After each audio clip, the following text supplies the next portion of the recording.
Get this. Weekday mornings from 9 on Triple M. Pete Smith, there he is. Oh, yeah. Thank you, sir. Not too much. I get headaches. Oh, I hear that. Now, listen, Pete, it's just so great to have you back in the cans, in the headphones. Pete, something happened recently, and it passed without notice in the press. Some music, if you would, Mr. Marsland.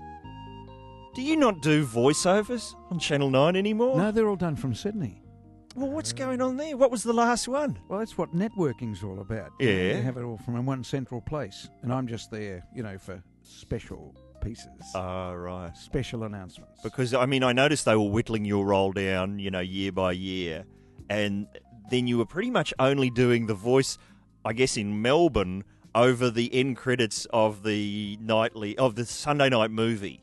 And Yes. you'd hear a bit of "Stand by for silk stockings," or my favourite was always "Surprise, surprise." How you managed to go one up from the first surprise to the second surprise. You lull people in with the first one. It takes 50 years to learn that, 50 years. And now, it got down to the point where only credits, like Ben-Hur that ran 10 minutes, Right. we could get a local announcement on. No, it's all from Sydney now, and that's fine. It's all sort of nationalised. Sure, but do you remember what your final voiceover was? No. All right. I know my favourite was always the commish. And when they axed the commish, it was a sad day for voiceover fans everywhere. My favourite was just Pete Smith speaking. Yeah. I used to love that. Yeah, I still get requests for that. Would you like one now? Give it one eye. Pete Smith speaking. There you go. People have taped that at home. They can just put that on their answering machine messages. Well, I think that's a sad day, but you're still there at the... How long have you been in Channel 9 now? 44 years. 44 Wow. years? Are you the longest-serving employee? Yes, as far as I know, yes. The longest one that's still moving. Right. There's a couple of desks, but they don't move. Hey, did you start as voiceover guy then? Yes, I did. I started, there were 9 full-time announcers. There, you talk about, national, on a television station, there were 9 full-time announcers. Wow. And what was your brief when you first started? Which ones did you do? Well, I just did the bits and pieces, the warm-ups for IMT, like we all did, Bert was on the announcers roster then too. Yeah, he was yeah. the chief announcer. Oh. Never replaced, I might add, even Is that though he right? left at Channel 10. Ah. No, he was never replaced. So there was no chief announcer? No, I just sort of filled in for 25 years. Wow. And how long were you in that booth? They talk about those miners trapped below the ground in their 1 foot by 2 foot steel cage. Yeah, similar. But, man, 21 years in the Sale of the Century voiceover booth. Yes, that was No one nasty. drilling through rock to get you out of there, While buddy. Tony No Barber was biscuits. comparing, I was too frightened to come out. Do you see much of Tony Barber these days? I don't see much of him at all, no. Occasionally when I'm walking the dog in the park there, I Right. notice he walks the dog down there in yeah. a local park, not too far from the studios, but no, I keep away. I'm frightened of dogs. Keep away. I Look, I've got a story if we've just got... I know we're already running over, but once, me and my wife, we walk the dog at a local park and we're lazy. So what we do is we play hide and seek. She'll go and stand on the other side of the park, hide behind a tree. Not bad. I'll stand behind one tree, Not and we bad. just send the dog back and forwards. bad. You don't have to do any work yourself. Beautiful. So one day we're doing this. I'm hiding behind a tree. Dog's gone over the other side of the park, and I see Tony Barber and his wife coming around the path of the park. With And a dog or just... No, just in matching jogging suits. Oh, yeah. Looking at Tad Oh, John yeah. Howard. And I'm behind a tree. So I go, hang on, this looks bad. It looks like I'm hiding from Tony Barber. Yeah. Do I just step out and say hello? And then I've opted Take his wallet. that I've opted for the stupid option. I'll stay behind the tree and I'll move around the tree in sync with them walking. And I'm trying to do that, and they say, "Tony, what are you doing behind that tree?" And I come out from behind the tree and go, "I'm just waiting for my dog." "What dog?" "It's on the other side of the park. It's finding my wife. She's behind another tree." "Really? Where is she?" "She's behind that tree over there." And it was just your classic. You waited for the Larry David brum, brum, brum music to come in. But anyway, I know you spent many years hiding from Tony Barber in the corridors, Pete. Oh, yes, occasionally. Yeah, occasionally there was a head-on. Heath Franklin, you know him from the Ronnie Johns Show, touring at the moment with Chopper's effing bingo show. Heath, have you been following the Todd and Brant saga? Todd and Brant's excellent adventure? Yes, I have been very, very closely. I'm seeing you as Brant in the next series of Ronnie Johns. It's just, I can see that happening. I'm using Yeah, Brant's that's- own psychic prediction powers. Have you heard about this? Yeah, I heard he had a go. Brant was communicating telepathically with his wife while he was down the hole. Wow. Yeah. Have they tested this? I don't know if there's been actual tests, Oh. but it's a television opportunity waiting to happen. betcha. Psychic Brant. I want to see a show called Crossing Over with Brant. Are his powers only effective from a kilometre below the Earth, though? See, that's it. They'd have to build a studio, a tiny studio, a kilometre below the Earth, Yeah. with just room for Brant and Kerry-Ann Kennelly. And Carrie-Ann's gown. Oh, Psychic Brant. And someone else But tried... anything else? Like, what do we know? What did she say to him first? Oh, I knew you were communicating with me, or did he say, "Oh, I was communicating with you telepathically"? And she went, "Oh, yeah, no, you were." It doesn't really Yeah, say. so I need more There's information. not a lot of psychic information in the papers. Yeah, But yeah, they were in constant communication. it's nice. Don't come up, Naomi Robson's still there. Stay down there. And also, you've got domain names. Somebody has registered www.toddrussell.com, brantweb.com. Someone's tried to get them, and the government stepped in and gone, no, No, come on. not going to happen. What would you do with that? What would you do if you've got That's what I wanna brantweb.com? know. And this doesn't pay off. What if you've gone to all this trouble and then he doesn't want it? Yeah. What do? You've just got to make a tribute website. It's just going to be called brantweb.com and, yeah, free Viagra. That's all it'll be. What other dimensions do we have? Kim Beasley is already trumpeting the upcoming telly movie. That, What? you know, He wants to play Brant. Could he do it? Yeah. Does he have the psychic abilities? Wait, how big was the space down there? Wasn't that... No, not room for one Beasley. Couldn't get it in there. But Kim Beasley said, this is going to be a great Australian book and a great Australian film, and so it should be. But is it going to be a great Australian film, do you think? It's like Ned Kelly ×2, I reckon, Oh. in terms of the lore of it and, you know, the place in history. But the thing is that the kind of film that Kim Beasley's talking about, they don't need to make that because we can all see it in our heads. Yeah. We can see them coming out with the triumphant music playing Yeah, at the the end slow there. motion camera up through a little bit of like fog and stuff. Yeah. And extras who haven't been told not to overact, really joyously kind of jumping and trying to get their heads in frame. But it's like when, you know, there was going to be a Chappelle Corby movie. Remember that? Oh, Until no, really? details of the family started to emerge Oh, and yeah. suddenly that went away. But it was just going to be a story of hope and triumph and a sort of Kate Winslet playing Chappelle Corby, Oh, you know, wow. dressed as a nun, worshipping at a single candle in the corner of a Oh, cell. I'm And crying you're going, already. You're going, no, that's not the film. The interesting stuff was what was going on around. They needed Robert Altman to come in and make a film with the bloke from Crazy John's. Remember that? It's the bloke from Crazy John's was involved. No one batted an eyelid at that. And then wasn't he sued by somebody else who Yeah. said they were crazier? Yeah, that's true. He couldn't Remember? prove he was the craziest. And you're going, there's your movie. Everything that's going on around. And the same with this deal. It's not so much what's going on down the mine and hope and courage and triumph. It's the bloke at home getting domain names. you It's know. the journalists battling for their corner of the mine up top.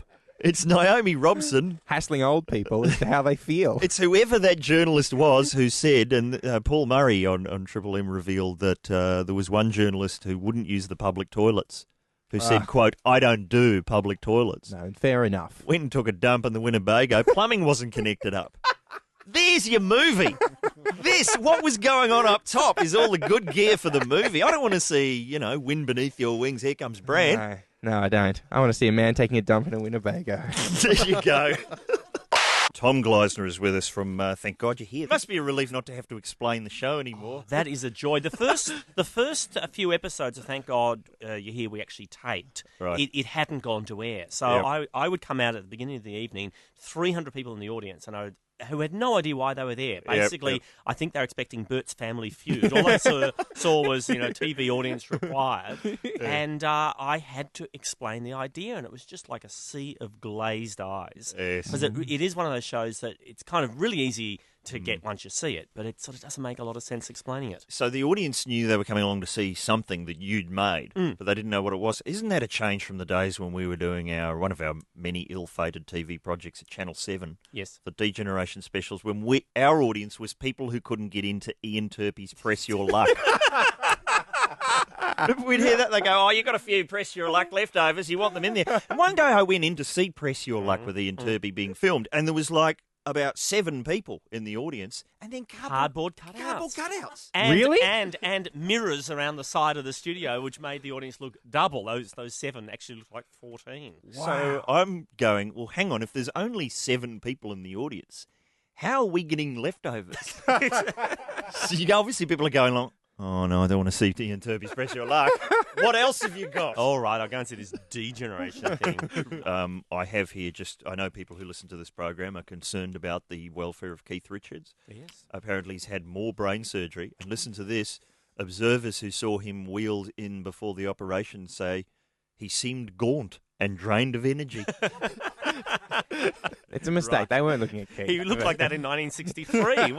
At what point does Keith Richards suddenly look gaunt? What's fun about this is that it really began as one of those almost the last wacky story on the news. And Yes. finally tonight, Rolling Stones frontman has fallen out of a coconut tree. And now it's taking a slightly somber turn where he could die. And they're slowly bumping it up into the more somber, serious part of the news. And in amusing news, Keith Richards is having a hole drilled in his head. Okay. It's a bit like that. But these are the stories, obviously, with miners and budget talk. Other stories have been pushed off the front page. And I don't know if you've been following what's going on in the Solomon Islands. Listen to this. You know, the question seems to be, is the Solomon Islands shonky? Yeah, yes. You know, can they be Yeah, trusted that's- with large novelty checks? That seems... But listen to this. One of 2 Solomon Island MPs in jail awaiting trial for inciting riots has been named as the Pacific Nation's new police minister.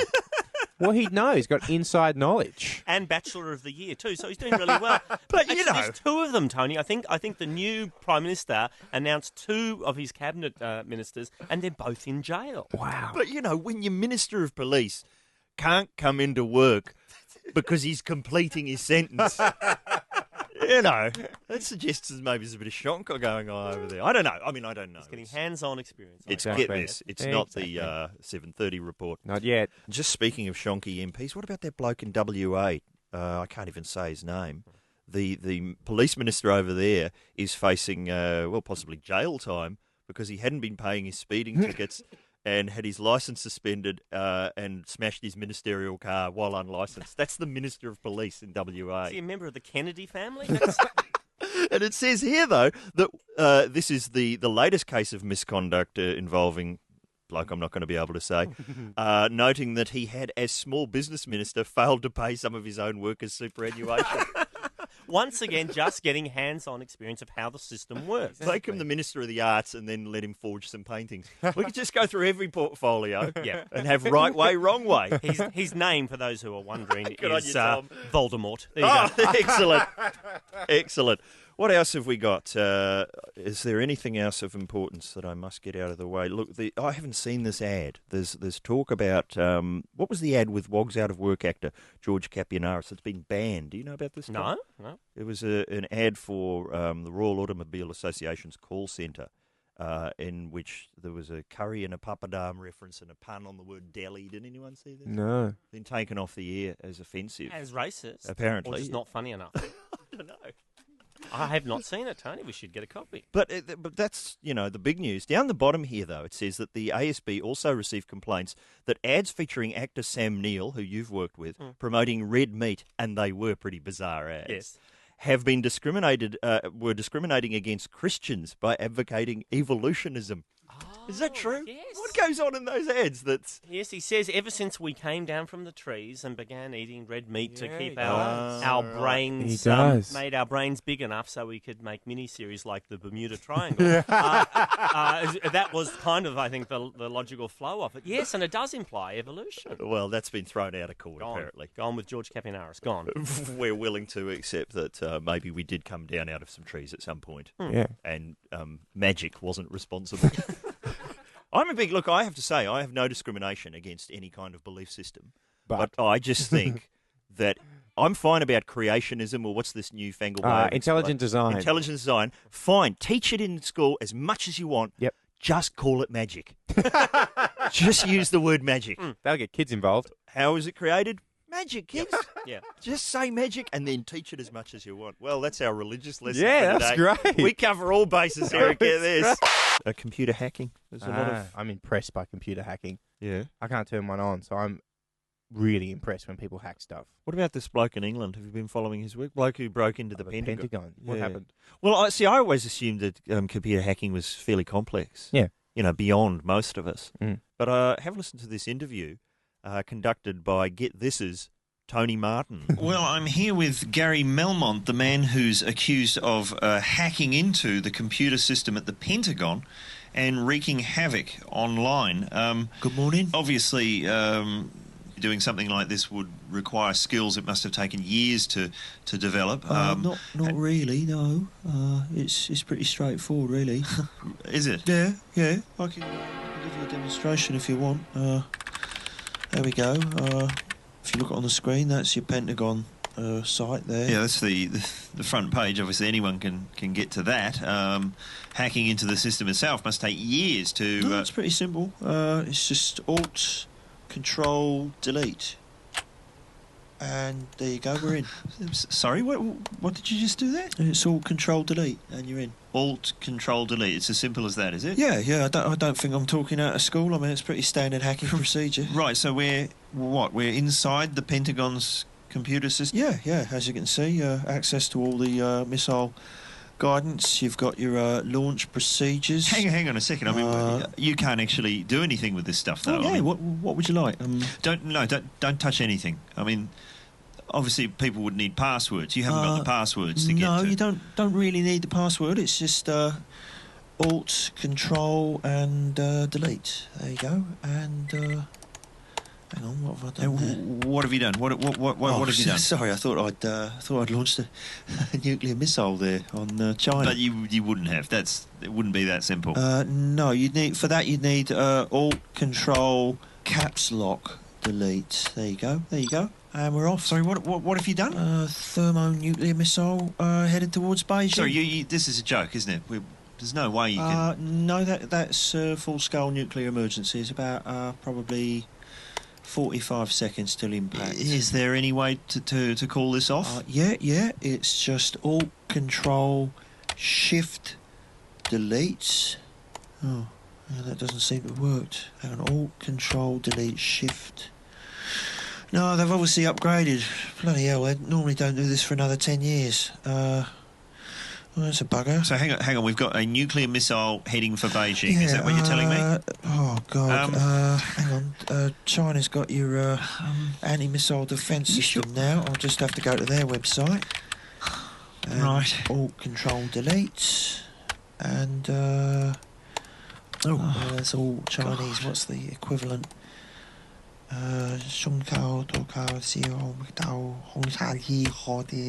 Delete. There we go. And crisis averted. What did you do there? I just launched a counter missile from the bunkers hidden deep beneath the People's City. And you just did that with Alt Control Delete? Yeah. Well, this has been fascinating. No drama. Sorry, can I just ask, what radio are you from? Triple M, all across the country. Triple M, right. When will this be on? Not sure yet. I tell you what, you can just go to the website and you can play it back on streaming. Yeah. Look, podcast or something. Can you send me a tape? I can never get that JavaScript to work. Sure. Lachy Hulme. Thank you very much. Thanks for coming in. Pleasure. Thanks for getting me out of bed. Glad to be of service. But video shops, have you got some kind of list of the most stolen films? Ed used to work at Blockbuster for about 8 years. 8.5 years. And look at me now. All right, the most stolen films are Monty Python movies, Cheech and Chong films. Really? Yeah. Cheech and Chong films. Yeah. Stolen. Wow. I think people just forget to take them back. Even the Corsican brothers?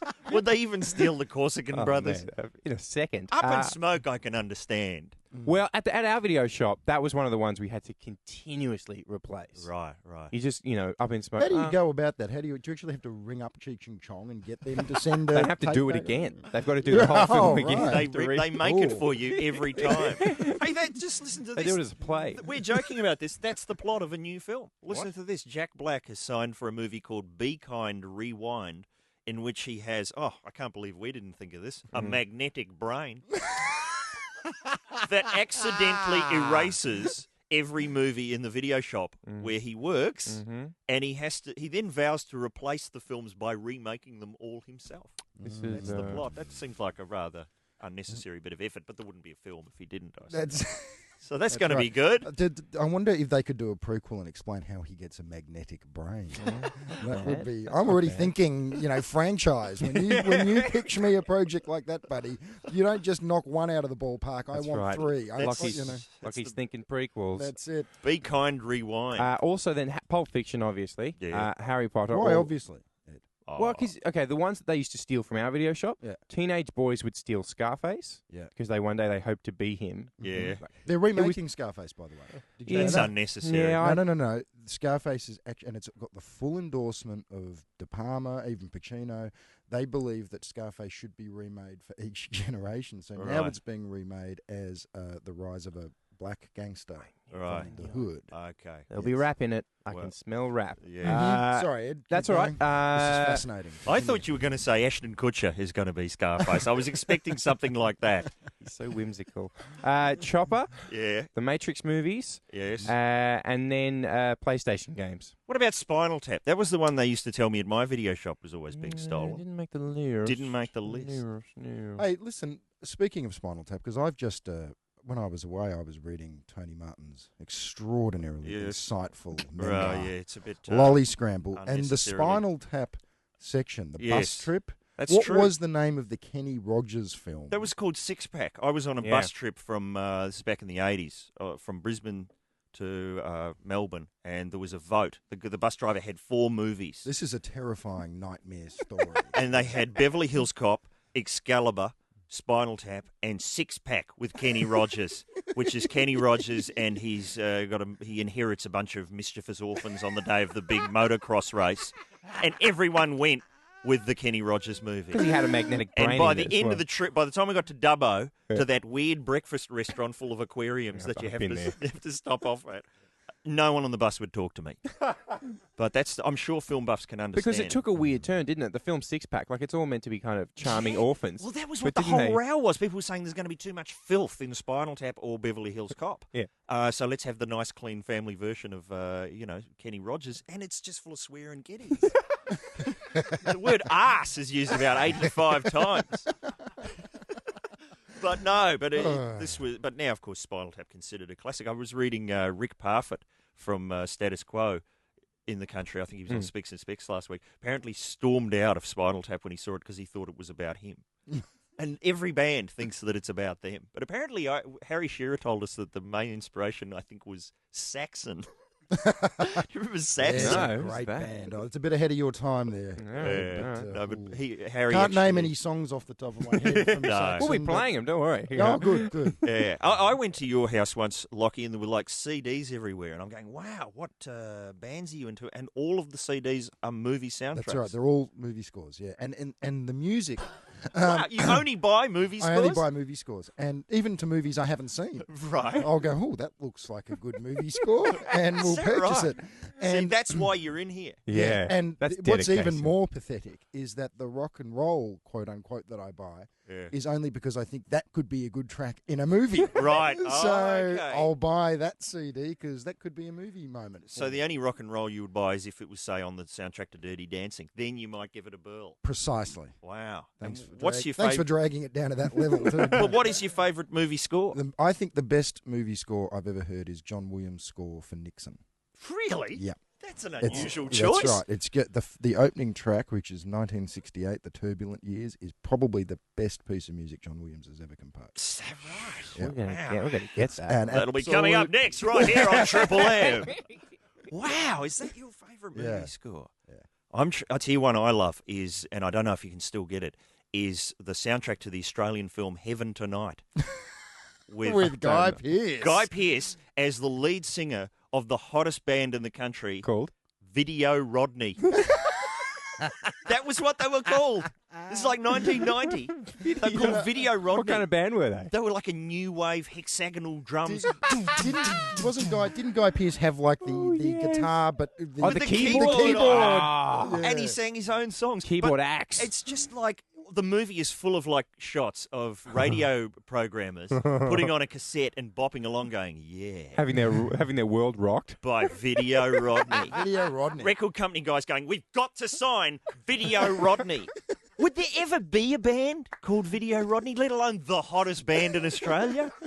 That is the movie score. Have you got that on your shelf? No, I don't, unfortunately. But, now that you've mentioned it, I'm going to be rushing right out and getting it. You've got to track that one down. We're talking movies. I love a good ending. What about the Australian film Mad Dog Morgan? Dennis Hopper. Yeah, Dennis Hopper is Apparently Mad Dog Mad Morgan. Dog Morgan's got the special DVD. There is. Well, it's not that special, but it is a DVD. It's not that special a movie. It's the not that special edition. Now, towards... Trivia question, though. Who Yes. directed Mad Dog Morgan? It was Philip Mora. And also famous for? Howling 3, The Marsupials. Thank you very much, Tony Martin. Keep them coming, Lockie. Yeah. Here's That what was a walk in happens. the park for you, Tony. This is the final scene.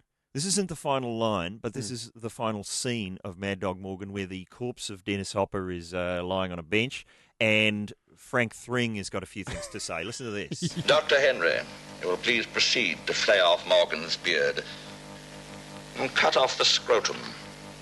Might make an interesting tobacco pouch. Now, apparently that's historically accurate. So that is towards the end of the film. Either that or one of the best improvised lines in history. Thank God you're here. We've got to remove this scrotum. So then there's a lot of talk about other stuff, but then, and I swear this is true, this is the final line of Mad Dog Morgan. By all means, off with his head. And don't forget the scrotum. And don't forget the scrotum. Imagine the guy typing that. And the end. Really Fade to black. Or he's handed it in with just the headline, and then one of the producers come over and gone, "Oh, you know what we're forgetting? Jeez, the scrotum is right. Better get it back in there." But you see, I actually know Philippe Mora, and Yes. I can guarantee you that he would have been on set thinking that would be the height of witticism to have that line. And strangely, he was right, because we're all having a chuckle. So Here good we on you, are. Philippe. You're But- a major force to be reckoned with. Now, you mentioned the DVD, and it's got one of these great documentaries, a making of, that was made back in the 1970s, before people were surrounded by publicists saying, "No, don't hold that VB up to your head as you're being shot." So you've got Dennis Hopper, a little bit off his chops, we might say. Have a listen to this. I think he was insane. I think he realized he was insane at the end of the film. But I think that he was driven insane by his society. And he did hang out with the aberrationaries. Different than Ned Kelly, he worked alone, except for this telegraph service, which are aberrationaries. Hang on, can I hear that again? He did hang out with the aberrationaries. That's right. So, if you're in the outback, keep an eye out for those. The aberrationaries. Don't you love it how there's isn't it great how there's a lot of archival footage of Dennis Hopper in his drug-induced days, and don't you love it how every time when he's off his tits, he's got an excuse as to why his character is off his tits, and it's always society's problem. It's not just because you've ingested 8 pounds of mescaline before the old action, is it, Dennis? No, I saw an interview with him, and they were talking about one of his characters, in the 70s. I think it was Apocalypse Now. And I was saying, "Oh, Dennis, at the time you said," and I read out this insane quote, and he sat there and he went, "I was probably on a lot of stuff at that time." That could That's his explanation. That could be the EPK for any film in the last 20 years. And Hey, just for those who don't know, Tony, EPK stands for... electronic press kit. There you go. Ian, you there, mate? I am. Hey, how you doing? Great, loving the show so far. How you doing, Lockie? Good, Ian. How are you, mate? What's your very movie? good. What's your movie that you're going to champion for? Actually, the movie I've got is actually The Adventures of Buckaroo Banzai Great across the flick. 8th dimension. Yes. Great flick. Right, I don't know it. What happens? It's very 80s. It's Peter Weller. It's a cavalcade of stars would be before they were anybody. And it's sort of got the feeling that it's like episode 4 Yeah, of that's a right. series that never existed. Like that Bill Cosby film, Leonard Part 6. Yeah, that's right. What's Well, it actually, about? they advertised a sequel that just never made it because apparently the studio that put it on went bankrupt. Now, who was the studio, Ian? It was called Sherwood Studios. There you Oh, go. right. Robin of Sherwood. Yeah, and Jamie Lee Curtis was actually apparently in it as Buckaroo's mum, but she got cut. There you go. Probably thankfully for her. But for people who are wondering, who was Buckaroo Banzai? It was actually Peter Weller. He was this strange neurosurgeon who was also an adventurer and like a secret agent. Yeah. Like it. There you go. Who had a jet car that took him. He's a into show-off, in different- other words. Yeah, is what you're massive telling us. show-off. He had a whole bunch of guys hanging around him. And too. doesn't it have a fantastic end credits where all the cast just walk Yeah, down? they're an aqueduct. They walk down an aqueduct. To this really cool Giorgio Moroder style music. That's a great, and they Ian, sort of I did am sold. the end of the Life Aquatic was kind of a tribute, I think, to that end credits. Hey, Very weird. One bit of trivia for you. Apparently, the music wasn't done for it when it was actually shot, but they said use Uptown Girl because it has the same tempo. So apparently, while they're all strung along this movie, looking so cool and dancing and walking in step to the music, it was actually Uptown Girl blaring out of them on a camera truck. Ian, can I just ask you a quick question? Certainly. You don't work for Studios, do you? And you're not I plugging just- some sort of strange special edition DVD release of Buckaroo Banzai, Very weird. are you, I mate? actually found it in a dump bin somewhere for about $5, and I said, "You're kidding." Your game. They're lost. Thank you, Ian. We've got to move on, but thanks, mate. That was awesome. Dean, are you there? Yes, I am. Talk me through it. What's your film? How you going, guys? I've got one that would match that last one definitely. Well, what is it? It's Sylvester Stallone's Over the Top. Oh, that's a great movie. That's the film that blew the lid off arm wrestling. It sure did. The one and only one. And what better way to win your son's love back than through the art of Las Vegas Championship arm wrestling? And you just can't get better than that. They tried as many camera moves as they could to make arm wrestling look exciting. And what is it about Stallone's films? Everything post-Rocky, he could just make the most boring things exciting. Even that, just like, and you're right about those camera angles as well. And of course, with Giorgio Moroder on the music, Oh, look. you know you've got yourself a number one formula. Do you think there could be a sequel in it? Oh, God, how I wish. I've been waiting since the 80s. So nice. Let's see. Well, thank you, Dean. I'm going to... Thanks, Dean. Let's speak to Jude, who's Hey, calling Jude. us from Brisbane, and hopefully got a film without the participation of Giorgio Moroder. Talk us. What's it called, mate? Oh, hi, yeah, you going, guys? Good. What's your film, dude? Battle Truck. Battle Truck, made in New Zealand. I think, Lachy, what was the alternative title? Warlords. Warlords of the 21st Century. Correct. Yes, Battle with Michael Truck. Beck. With Michael Beck. And highlight of the film? Watching that truck go over the edge. There you go. There you go. Whoa. Sweet. Who can forget that? Back end of it. It's a New Zealand classic. I think it's actually called Battle Trick. But it was a whole period where there was all those kind of films. Battle. Sorry, keep going. Oh, sorry, Best not to Tone. stop at the scene of the accident. There was a whole lot of what films? Post Mad Max, there was all these Yes. post-apocalyptic vehicle movies, and I rented all of them. That's why I know Battle Truck, baby. And there was the one with Barry Bostwick as well. What was Oh, I that? have Great. s- yeah. From Rocky Horror Picture Show. It That's was the one? Cherry 2000 with Melanie Griffith. There was Post Cherry. Okay, Hey, we're way, thanks, Stu. You've got to- we're you gotta way off start the it. coast I know. now. Virginia is with us. Virginia, what's your film? Hello, Tony and everyone. Hey. Hello. Evil Roy Slade. Oh, I've never seen Evil Roy Slade, but this is a film that has a real cult following. What's it about? It's Gomez, John Aston, Yes. and he is a wagon train surrounds them when he's a baby, and the wolves don't want him, and the Indians don't want him, and he wolves don't grows up alone, and he's evil. Wow, John Aston. Father of Sean Aston from Whitewater Summer. Wow. And so do you have it on DVD? Is it on DVD yet? Well, I've got it on DVD. Oh, Well, then it must be. Was it actually a movie or was it a telly movie? I'm not sure. Uh, Yeah. It's got Mickey Rooney, Dom DeLuise. Ooh, Dom DeLuise. Dom DeLuise. Who's You he play? can't go past a good Dom DeLuise movie, And can it's you? got Dick Shawn as Sheriff Bing Bell. Oh, look, as all Sold. good films do. Sold. Well, Thanks, Virginia. Thank you, Virginia. We've got to keep moving because there are Tony. so many. Tony, are you there? Good morning, gentlemen. Hey, man, what's your film? Listen, keeping with that post-apocalyptic war theme, there's a couple of... One from America is called Street Trash. Yes. Oh, yeah. About a drink called Viper that missed everyone. Right. And there's an Australian copy of that called Body Melt with Lisa McCune, the guy Harold, That's I right. remember when well, when a whole it's lot Phil- of Australian Phil stars. Brophy or somebody, was that the director? Yeah, Phil Brophy made that. And did you say Lisa McCune? That's like her first film, isn't it? I think it was, yeah. Her stomach exploded and it's like a fan going off in there. Like a fan going off. Oh, yeah. Did you write the byline for this film? It's brilliant. It's quite bizarre. And Harold, best bits where Harold says, "Beat the police." Harold from Neighbours. Yeah. Harold from Neighbours swearing, is it? Oh, definitely, 100%. Yeah, I love it. Look, He's right bent out of shape, yeah. thanks very much. Thanks, Tony. Thanks, Tony.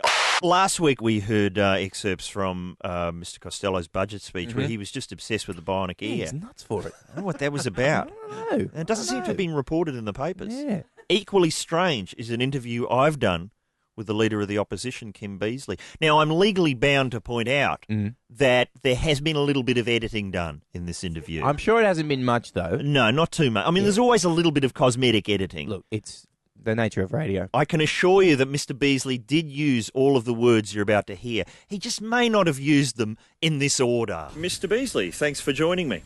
Very good to be with you, Tony. Now, I understand you've got an exciting new policy. Yes. Well, let's hear it. When the Australian Labor Party is elected at the next election, what we're going to do is increase taxes. Increase taxes? That's the undertaking. I'm sorry, maybe I'm not hearing you right. What we have said today, just to make this absolutely clear, is that we're going to increase taxes. But you've been talking about tax reform. So, obviously, by definition, we're going to increase taxes. Right, that's your idea of tax reform. The number one tax reform would be to increase taxes. This is the first thing you're going to do. It's not a bad starting point. It's an unusual economic philosophy. Well, it's nice to have an economic philosophy discussion, Tony, but what we're going to do is increase taxes. Right, this is your big plan. Frankly, it's the easiest thing to do. It's the cheapest thing to do. Increase taxes? Yes. But in the past, you've always talked about lowering them. I think that that's where we've massively dropped the ball over the last decade.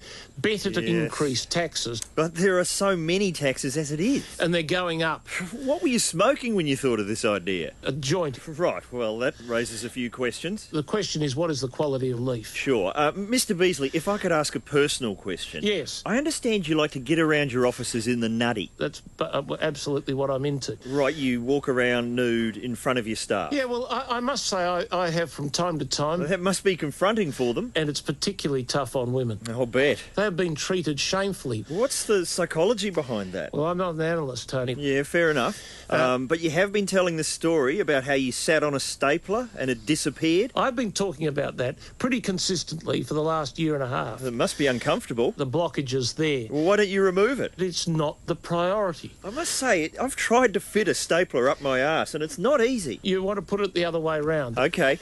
Do you think this will affect your performance as leader? We won't get that performance until we increase taxes. Right, but getting back to the stapler, are you saying a man with a stapler up his arse can be Prime Minister? What I'm effectively saying is that I am experienced enough to handle all the unexpected things that come into you when you are Prime Minister. Well, there you have it, Australia. A Prime Minister with a stapler up his arse. All I'm saying, Tony, is this. I have the experience to do it, and therefore I will be in the position to do it. I'm sure you will. It's particularly tough on women. Get this. Weekday mornings from 9 on Triple M.